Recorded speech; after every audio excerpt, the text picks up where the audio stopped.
이강민의 잡지사 8월 23번째 페이지. 구독자들 뇌 정중앙에 지식 화살을 마구 쏘아대는 역사 큐피드 박광일 선생님과 함께합니다. 어서 오세요. 안녕하세요. 오늘 큐피드처럼 또 약간 밝은 색상을 또 입고 오셨네요. 그렇죠. 저는 평화주의자이기 때문에 무기에 대한 얘기를 하겠습니다만은 단지 역사 이야기라는 점, 그다음에 스포츠로서의 어떤 무기 이런 것들만 말씀을 드리려고 합니다. 지난주 총 얘기하실 때는 그런 얘기 안 하셨는데 예, 알겠습니다. 선생님은 뭐 활을 쏴본 경험이 있으신지요? 네, 이제 답사 다니다 보면은 각 지역에 양궁장, 국궁장이 있습니다.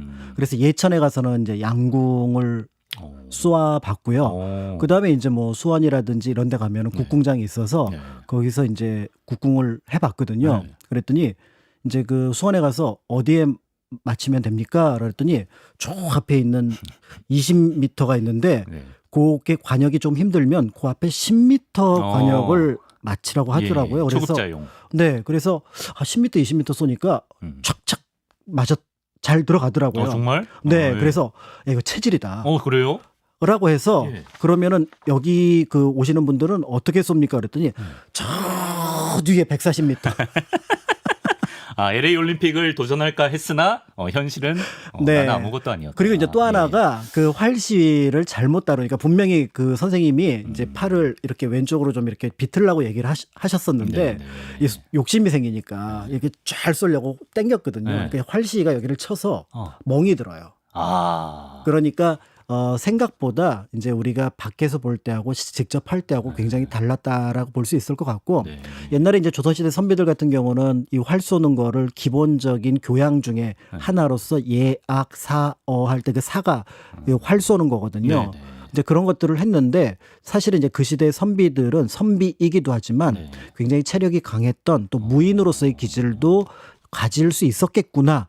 이런 것들도 같이 생각했던 계기였습니다. 저도 뭐 해미읍성에 갔을 때 그 체험장이 있어서 국궁을 한번 해봤는데 힘 엄청 들어가요. 맞습니다. 보통 체력이 없으면은 그러니까요. 뭐 한 10발 이거 못 쏩니다. 그래서 조선시대 기록에 보면은 활을 너무 강하게 만들면 이 근육에 문제가 생겨서 병사들이 다친다는 기록이 있습니다. 그러니까 실제로 우리가 알고 있는 활쏘기라고 하는 것들이 이제 뭐 스포츠로서 그분들이 거기서 되게 쉽게 쏘는 것처럼 보이지만 굉장한 훈련이 필요했다라는 것들을 이제 저의 경험을 통해서도 이제 확인을 하게 되는데 더불어서 이제 전 세계 어느 나라나 자기 나라에 활 잘 쏘는 사람들의 이야기가 있습니다. 이번 올림픽 때도 주몽 이성계가 다시 소환이 됐죠. 그렇죠. 그래서 이제 주몽 뭐 이성계뿐만 아니라 우리나라의 신궁들에 대한 이야기들이 곳곳에 남아 있기도 한데요. 그런데 이제 이 신궁은 객관적으로 증명하기가 어렵습니다. 각 나라에서 전부 다 활을 다 잘 쏜다는 사람들이 나오면 이건 뭐 말이 안 되거든요. 그러니까 제가 보기엔 심리밖에 팔이 다리도 맞힐 수 있는 막 그런 얘기들이 나오는데 문제는 그 증거가 없으니까 그렇다면은 객관적인 증거로서 우리가 활을 잘 쏘게 된 배경 가운데 하나로 좋은 활이 있었다라고 얘기를 해보면 어떨까라는 생각이 들어서 그 활을 쏘았던 사람의 이야기가 아닌 그 사람들이 쏘았던 활에 대한 이야기를 해보려고 이제 그 내용을 좀 준비를 했습니다. 그게 우리가 활쏘기의 민족이라는 걸 좀 더 객관적으로 접근할 수 있는 그렇죠. 방법일 익숙하고 것 좋은 것을 가지고 있으면 자연스럽게 그것에 대해서 조금 더 빨리 적응할 수 있지 않을까 이렇게 이제 볼 수 있는 것 같고요. 그렇군요. 그럼 활은 애초에 우리 민족이 자체적으로 만든 무기입니까? 아마 이제 그 신석기 시대가 들어왔을 때 각 지역의 사람들은 다 활을 만들었을 거예요. 원시 부족 형태. 네, 왜냐하면은 신석기 시대는 이제 보통 날씨가 따뜻해지고, 그러니까 빙하기가 끝나면서 이제까지 우리 앞에 있었던 동물들이 뭐 곰이나 매머드 이런 거였다면 요 시기에는 토끼, 다람쥐, 뭐 노루 이런 것들이 뛰어다니거든요. 쫓아가서 못 잡는 애들이에요. 그러면 처음에는 돌도 던져봤겠지만 조금 더 효과가 좋은 것 그런 것들을 활을 생각을 했을 겁니다. 그렇지만 이제 문명의 시기에 들어오게 되면은 이제 활은 굉장히 중요한 전쟁 무기로 이제 활용이 되기 때문에 특히 이제 전쟁이 많았던 춘추 전국 시대 중국의 활이 굉장히 발전했다라고 볼 수가 있을 것 같고요. 그래서 그 활이 이제 자연스럽게 우리나라 삼국 시대 그리고 이제 고조선 초 후기에 들어와서 또 우리나라 활에 영향을 끼쳤을 거다.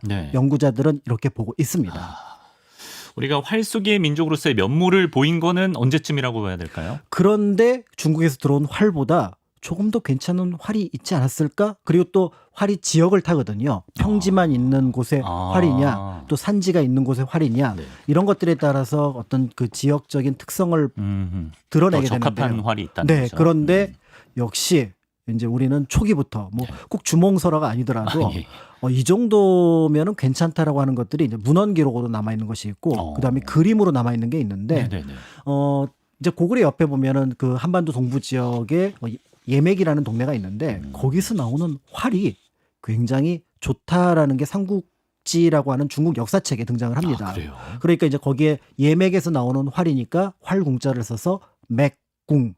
맥궁, 메이드 인 맥이구나. 그렇죠. 예. 그러니까 이 메이드 인 맥 있는데 요 맥에서 만든 요 활을 그림으로 그린 걸 볼 수 있으면 좋겠다라는 생각을 했는데 네. 마침 고구려 사람들이 그 옛날 그림인데? 수렵도 속에 활 그림을 기가 막히게 그린 게 있습니다. 수렵도에 활이, 그치, 활이 있지. 네. 말 타고 활을 쏘는데. 네, 이제 저기 보면은 네. 이제 막 그 호랑이도 도망가고 그다음에 사슴 노루가 도망가고 있는 그 장면을 말 타고 쫓는 네. 그 고구려 무사들의 모습이 보이거든요. 그렇죠. 그런데 저 활을 가만히 보면은 굉장히 활 시위를 당겼을 때 전체 모양이 둥근 모양으로 나옵니다. 예, 예. 이 둥근 모양으로 나온다는 거는 이 활이 아주 약하거나 아주 강하거나 두 개 중에 하나인데 네.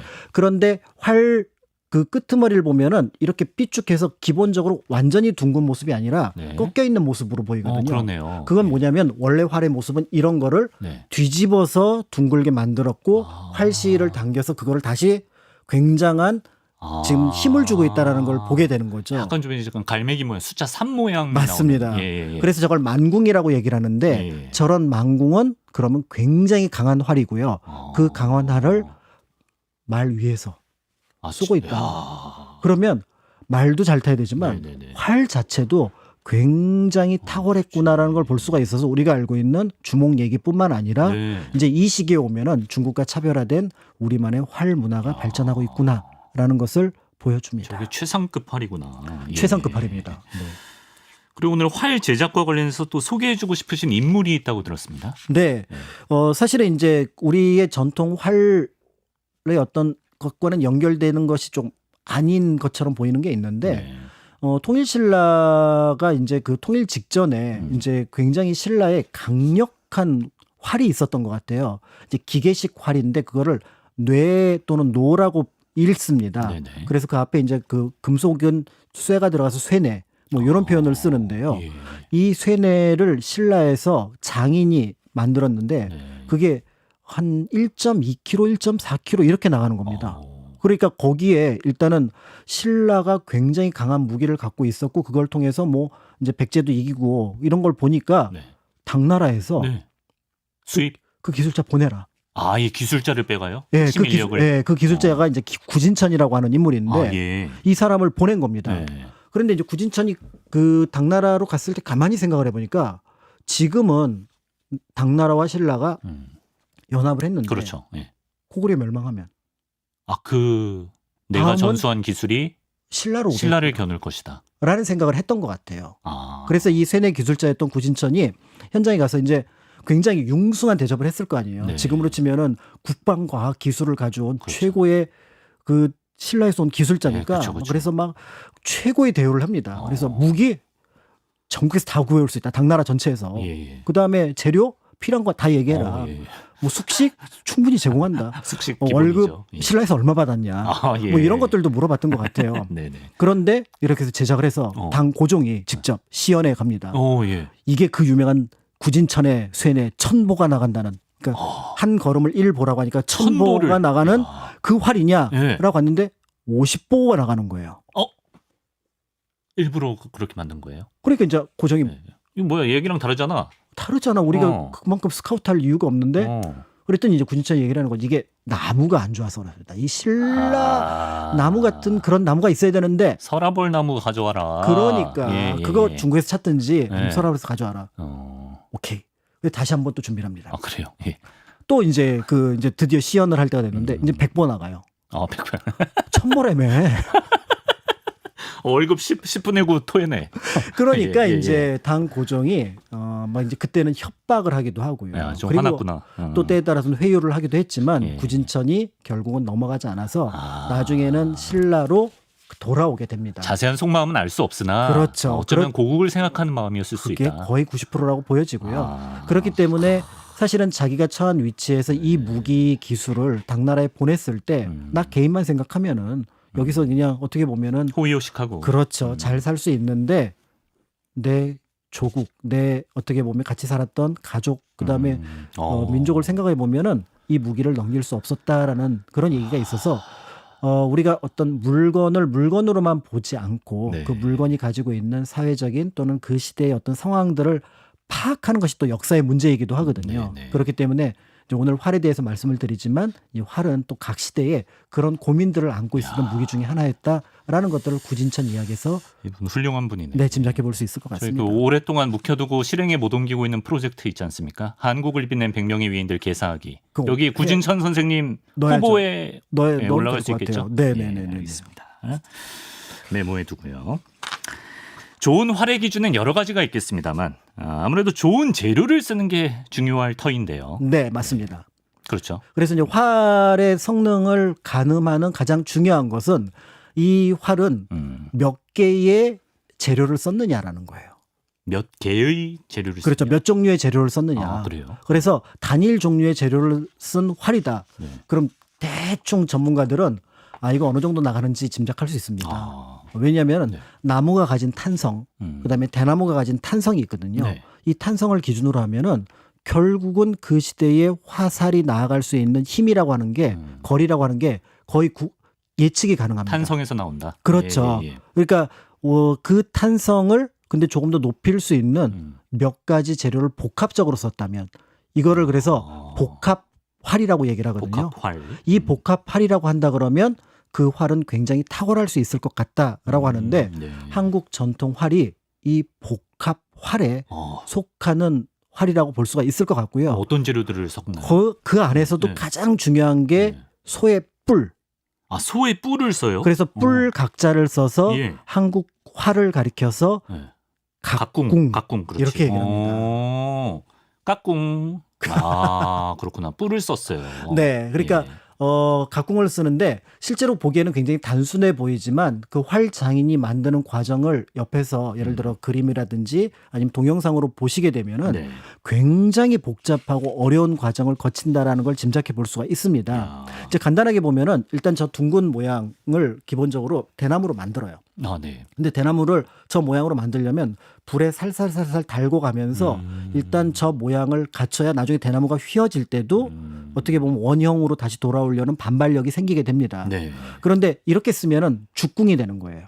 예. 대나무 죽자만 써서 대나무만 그 썼습니다. 단일 재료로 쓴 활이 되는 거죠. 네네네. 그러니까 이거를 나중에 뒤집었을 때 그 모양을 유지하고 탄성을 유지하기 위해서 여기에다가 몇 가지를 덧붙이는데 네. 일단 바깥쪽에다가 소의 뿔을 겁니다. 그러니까 소의 뿔을 거는데 소의 뿔도 원래는 이게 직선형인데 그렇죠. 요걸 불에 살살살살 해서 야. 요게 붙입니다. 네. 그런데 바깥에만 탄성이 있으면 안에 탄성이 죽거든요. 네네네. 그럼 안에는 뭘 붙이냐면 소의 심줄. 소의 심줄을 붙여요. 심줄을 붙여요? 야. 그래서 소의 심줄을 붙이는데 네. 이거를 또 잘 붙입니다. 그런데 문제는 손잡이 부분이 필요하니까 여기는 참나무를 걸고요. 네. 그다음에 맨 끝에 시위를 걸 부분은 다시 하나를 묶어야 되기 때문에 대나무가 그 힘을 못 받거든요. 여기는 보통 뽕나무를 겁니다. 아, 뽕나무를. 예. 이렇게 해서 이거를 여러 단계를 거쳐서 어교라고 하는 네. 민어 불의풀을 가지고 붙이고 또 쪼이고 불에 달구고 하는 과정을 물고기 민어의 불에를 착재로 써요? 그래서 그걸 네. 고기 어자를 써서 네. 어교라고 하거든요. 아, 그렇구나. 이 어교까지 써서 이거를 만들어야 그런 다음에 나중에 이제 비단실, 예. 명주실을 가지고 시위를 걸어서 뒤로 땡기면 우리가 알고 있는 요런 활이 요 길쭉한 활로 야. 바뀌게 되니까 예. 그 탄성이 어마어마할 수밖에 없는 거고요. 좋은 거 다 갖다 썼네. 네, 그래서 얼마나 그러면 성능이 되느냐. 예. 실전에서 이게 우수하냐. 아까 구진천의 쇠내 기계식 활이 천보가 간다 그랬잖아요. 예, 천걸음. 각궁은 기본적으로 천보가 갑니다. 아, 기본 일단 천걸음. 그냥 예. 있는 힘을 다해서 쏘면 1km 날아갑니다. 야, 1kg를? 네. 1km 날아가는데 말이 되나? 예. 이제 그렇게 날아가는 게 있는 힘을 다해 쏜 거니까 그건 조준도 안 된 거고 또 힘이 그렇긴 떨어지는 하죠. 거잖아요. 예, 예. 그래서 보통 유효 사거리를 한 300m 이내로 보고요. 야. 그리고 보통 훈련할 때 사거리를 140m로 봅니다. 네. 그러니까 이렇게 쭉 당겨서 지금 그래서 그 활의 강도가 예전에 군인들이 쓰던 강도에 비해서 좀 낮춰졌다라고 알려져 있습니다. 그러니까 그 강도가 낮춰졌으니까 그래서 지금은 한 140m 정도지만 예전에 조선에서 200 정도는 200m 정확하게 정도는 날아갔다고 볼 수 있을 것 같고 네. 그래서 임진왜란이 턱 하고 터졌을 때 네. 적들은 조총을 갖고 있는데 네. 조총의 유효 사거리가 50에서 100m거든요. 근데 우리 짧구나. 활은 100m 이상이거든요. 네.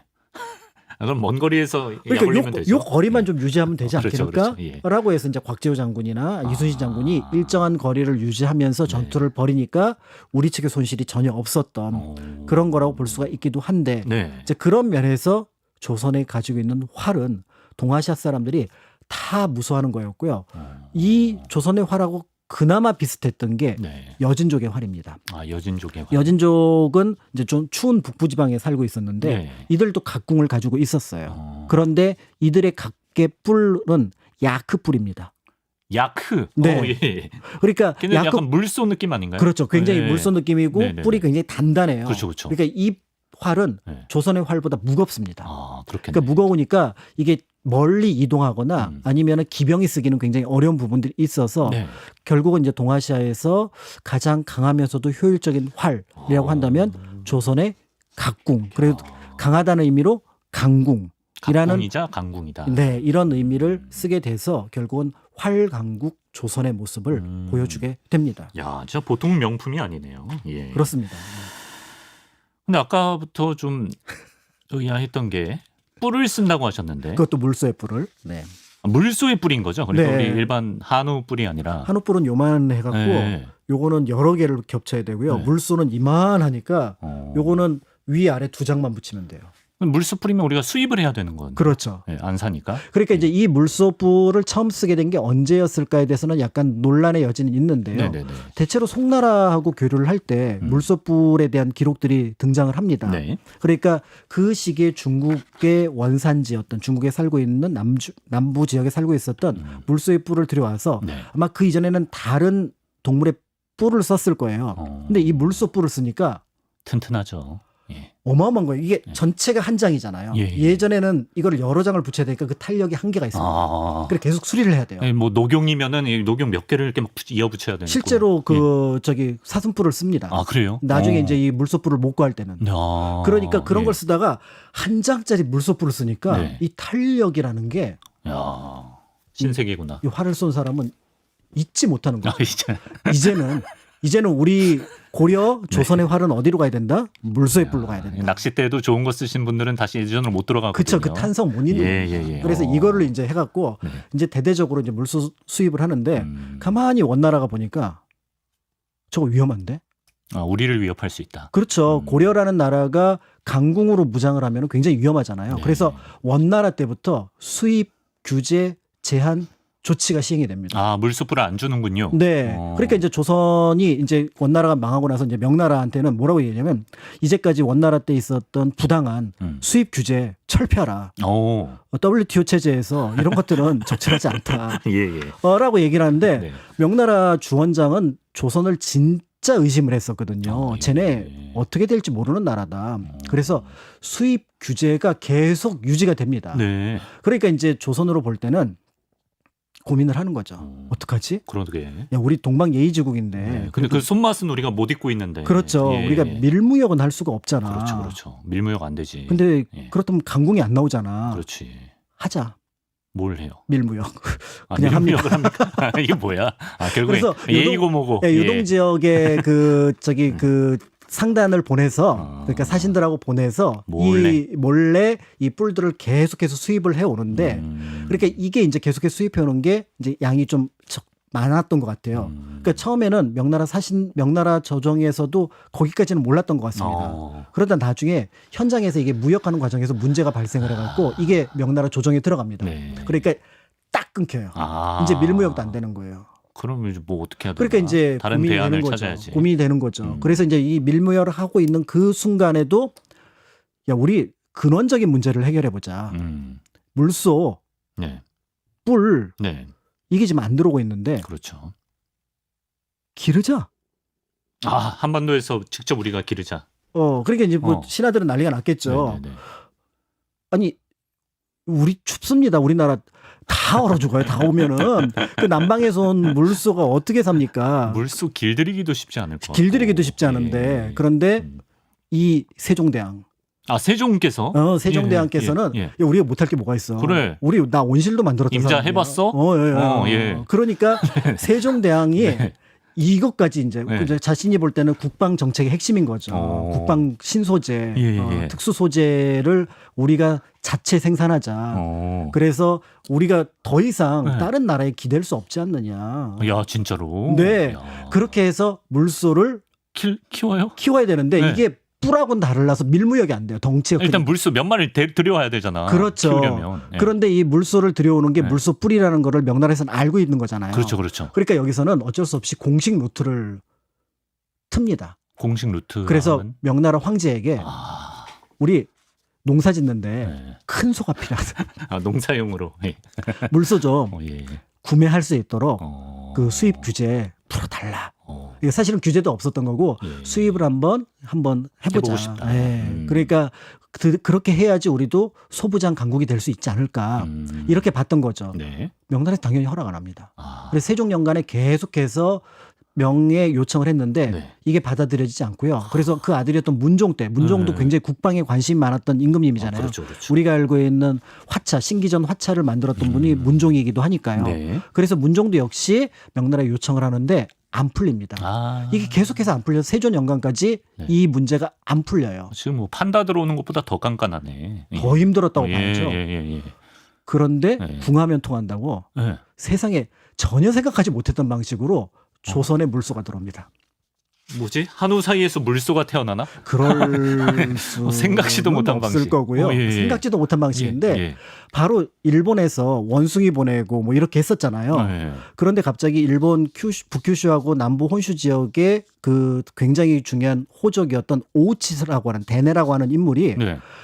선물로 물소 2마리를 조선에 보낸 거예요. 일본에 물소가 있어요? 그러니까 이게 어떻게 된 거냐면 네. 중국 남부에 있던 물소 4마리를 일본으로 누가 가져갔는데 그 중에 2마리를 우리가 조선과 좀 이렇게 정부하고 중앙정부하고 좀 거래를 틀기 위해서 선물로 보내는데 그쪽에서 뭐가 소문이 돌았는지 어땠는지 물소 2마리를 조선에 세조 때 보냅니다. 세조가 감격을 해요. 이게 우리 아버지, 우리 형님 들여오려고 했던 소원이었는데. 그 물소다. 그러네. 그래서 중앙 정부에 있었던 그 관리사죠. 사복시라고 하는 말을 기르는 관청이 있거든요. 예. 이 사복시 관리를 바로 이제 진해로 돌아왔는데요. 웅천. 예. 진해로 사람을 보냅니다. 네. 올 겨울 어떻게든지 버티게 해라. 그 2마리니까 암수 한 마리일 거 아니에요. 그렇죠. 어떻게든 얘네 어떻게든 버텨라. 그렇죠. 그래서 얘네들 얼어 죽으면 니네 큰일 난다. 그러니까 네. 사복시 관리들이 내려가서 어쨌든 그래도 진해가 따뜻한 동네니까 거기서 기릅니다. 네. 세조가 이 물소 네. 길러야 된다. 어떻게든 잘 내 옆에서 보고 싶다. 번식도 시켜야 되고. 창덕궁으로 데려와라. 창덕궁으로. 한동안은 그래서 얘네들 창덕궁에 있었어요. 좀 춥지 않나? 그러니까 그 창덕궁 연못 그 개울 그런 데다가 예. 얘네들을 기르면서 예. 그래서 얘네들을 이제 늘릴 방법을 고민합니다. 중국에 이제 검색을 해봤죠. 네. 해봤더니 소 기르는 것과 관련된 책들이 몇 개가 있는 거예요. 물소풀. 네. 그거 바로 입수해라. 수입해라. 그래갖고 사복시 관리들한테 너 이제부터 이거 예. 외우고 예. 익히고 그다음에 실전에 적용해라. 그래서 좀 이렇게 책 몇 권을 그래서 들여와서 아니 성공하나요? 그래서 예. 이게 계속해서 성공을 해서 성종연간에는 물소가 70마리까지 늘어납니다. 야, 그거 쉽지 않은데 진짜. 그러니까 제가 보기엔 이게 네. 활의 역사가 아니라 우리 목축의 역사. 굉장히 획기적인. 아니 2마리로 70마리 내기 쉽지 않아요. 그러니까 더더군다나 토양도 다르고 그다음에 그치. 그 추운 거를 버티지 못하는 물소를 네. 조선에서 70마리나 길렀다는 거예요. 제가 볼 땐 지금 강철원 선생님 이상으로 지극정성으로 돌봤으니까 이게 가능한 거예요. 어마어마한 지금. 겁니다. 야, 그래서 예. 얘들아 그러면은 다 알아듣고 막 이런 근데 이렇게 했을 것 같은데 네네네. 이제 성종연간까지는 그렇게 길렀는데 예, 이제 예. 연산군쯤 그리고 이제 중종연간을 지나면서 네. 회의가 드는 겁니다. 지금 이제 그 신하들이 이 물소 기르는데 얼마나 많은 중앙정부의 노력이 들어갔어요. 각 그렇죠. 지역에서는 그렇죠. 그 물소 예. 먹이 마련하느라 그다음에 그 축사 마련하느라 굉장히 힘들었고 물소가 만약에 기르다가 죽으면 어떻게 되겠어요? 사또가 목이 날아갑니다. 그러니까 사또의 모든 관심이 지금 백성들이 아니라 어디에 있느냐면 물소에 있고. 물소에 있는 거예요. 네. 그러니까 각 지역에 흩어져서 길렀던 보통 이제 수원하고 경기도 화성 쪽에서 이 물소들을 길렀었는데 네네. 이제 갑자기 요즘 말로 하면은 현타가 오는 거죠. 수지타산이 안 맞아. 70마리예요. 그러면은 활 하나 만드는데 물소 뿌리 2개가 2개 들어갑니다. 필요하죠. 그럼 물소 한 마리가 뿌리 2개니까 그렇죠. 70개밖에 못 만드네. 다 갖다 써도. 활 70개 만들려고 우리가 지난 몇십 년 동안 이 고생을 했습니까? 진짜 현타네. 라는 거죠. 예. 더더군다나 가만히 보니까 이제 여태까지 그 명나라와 물소 뿔 무역이 지금 안 돌아갔잖아요. 네. 그러니까 이제 일본을 통해서 들어온 물소 뿔이 일시적이긴 하지만 1000개가 들어온 적이 있어요. 아 그래요? 예. 이거하고 비교해 보니까 그치. 야, 그러니까 일본이랑 거래 터. 이거 물소 뿔 1000마리 기르는 거랑 똑같은 상황이 된 거잖아요. 그렇긴 하다. 진짜. 그러니까 네. 여기에 대해서 세종대왕께서 구체적으로 이제 우리의 그 국산 소재, 그다음에 국산 부품, 국산 어떤 장비, 소부장, 강국으로서의 조선 이런 것들을 지향했었으나 네. 수지타산이 맞지 않는다는. 그러니까 병과 군사와 관련한 물건은 굉장히 중요해요. 수지타산이거든요. 예. 그러니까 조총이 승자총통을 대체하게 된 계기는 얘가 화약을 3분의 1밖에 안 써요. 그게 굉장히 중요한 문제였었는데 네. 결국 그래서 솥불을 다시 수입하는 쪽으로 연산군 무렵에 결정이 되고요. 일본 쪽에서. 네, 일본 쪽이 됐든 아니면 명나라랑 다시 거래를 트던 예. 이렇게 해서 하고 네. 그래서 이제 이 물소를 어떻게 할까 농사짓게 해보자. 70마리. 네. 물소 농사 되나? 그래서 각 지역에 했는데 네. 농민들이 네. 우리 한우랑 달라서 말을 되게 안 들었나 봐요. 그래서 굉장히 고생했다라고 하고 그 뒤로 이제 기록은 사라지게 되고요. 그리고 이제 명나라랑 네. 다시 얘기를 하는데 명나라 쪽에서도 볼 때 이거를 계속 막는 게 문제가 있겠다 영상? 싶었고 네. 또 이 시기 좀 시간이 또 지나면서 조선에 대한 경계심이 좀 약화가 됩니다. 그러면서 물소뿔에 대해서 50개, 100개 또 150개, 200개 이런 식으로 조금씩 늘려가게 되면서 네. 그럭저럭 이제 물소뿔을 어느 정도 충족스럽지는 않지만 충족할 정도는 아니지만 수급은 가능하다. 그래도 좀 쓸 만큼의 물소뿔을 들여오게 되고요. 네. 세조는 이 시기에 이미 이제 이 물소뿔만 갖고 안 되니까 솥불, 우리나라 황소뿔을 황소뿔 가지고 하는 네. 향각이라고 하는 지역 향자를 써서 네. 향각이라고 하는 향각궁을 만들어라라는 명을 내리기도 합니다. 네. 그러면서 어떻게 보면은 활을 만들고 그 만드는 기술을 유지시키기 위한 조상들의 처절한 노력. 그래 이게 지금 포인트예요. 네. 예, 그게 우리 활 속의 민족을 만든 거예요. 그렇습니다. 활에 이만큼 진심이었다. 그러니까 이만큼 진심이었으니까 네. 우리가 명궁, 강궁이 나오게 되었고요. 네. 조선 후기에 사실은 이제 조총이 나오긴 하지만 그리고 이제 총 중심으로 군사력이 개편이 되긴 하지만 네. 그럼에도 이제 비가 오는 날 화승총 불 꺼집니다. 안 되죠. 예. 네, 그다음에 이제 또 총 쏘는데 가장 빠르게 준비를 하더라도 22개 동작이 필요하고요. 네. 그러니까 그것에 비해서 활은 굉장히 빠르게 적을 공격할 수 있다는 점에서 계속 유용하게 쓰이게 되면서 이 활은 한편으로는 총의 시대에도 계속 유용한 무기로 남아있게 되었고요. 네. 더불어서 굉장히 강한 좋은 무기가 한국에 있었다. 이런 것들을 생각해 보시면 좋지 않을까라는 네. 생각이 듭니다. 최종병기 활이네요. 예. 네. 오늘은 우리 역사 속 활에 대해서 또 재밌게 알아봤습니다. 박광일 선생님 오늘도 말씀 고맙습니다. 감사합니다.